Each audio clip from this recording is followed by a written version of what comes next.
Mbote na bino, jambo eno, betwabu, mbote na beno. Boye malamu na emission na biso tososola. Tososola, ezali moko ya ba emission to programme ya Mayangani na Politique TV.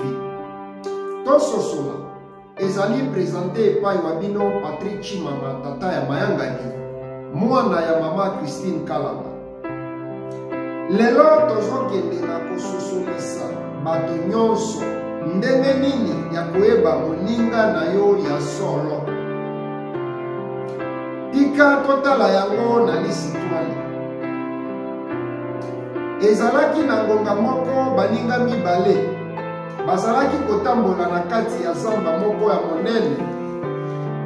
Bango mibale bayebaki malamu ki eloko ya mabe ekoki kokomela bango na ngonga nyonso.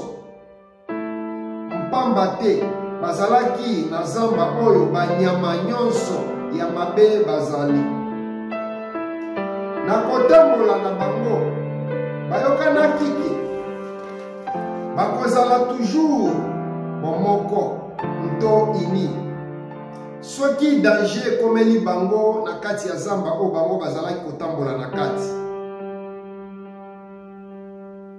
Na kati ya kotambola na bango bamonaki na mosika ours moko monene azali koya na nzela oyo bango bazalaki kokende. Moko ya baninga oyo mibale ntango amonaki ours na mosika, ye amataki mbangu likolo ya nzete pe atikaki moninga na ye mosusu na se. Kasi moninga mosusu oyo atikalaki, ye ayebaki te ndenge nini bamataka na nzete. Alors ye asalelaki bwanya mpe mayele na ye, mpe alalaki na se lokola moto ya kokufa, mpe akangaki pema na ye neti moto akokufa. Tango ours ekomaki bisika moninga oyo mosusu alalaki na se neti ebembe nto neti akokufa, ours enungutaki ye na matoi mpe na zolo na ye, mpe yango ekendaki. Mpamba te ours nyonso eliaka te eloko oyo ezali ya komikufela nto eloko oyo ekufi yango moko, ezala moto to nyama. Na nsima ya kokende ya ours, moninga oyo amataki likolo ya nzete, ye akitaki na se, mpe atunaki moninga na ye oyo alalaki na se neti ebembe boye: moninga na ngai, yebisa ngai nini ours eyebisi yo na matoi? Moninga oyo alalaki na se ayebisi ye boye nto azongiseli ye boye: ours wana epesi ngai toli nandimela baninga ya lokuta te neti yo.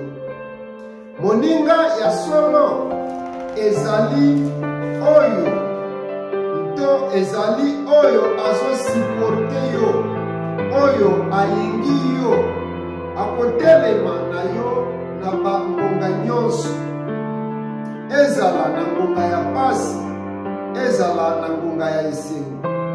Ye azali wana mpona yo, wana nde moninga ya solo. Esengeli na biso bato tokima baninga ya lokuta oyo bazovanda na biso kaka na ngonga na biso ya esengo, kasi na ngonga na biso ya pasi to ya mawa bango bakimaka biso to yo.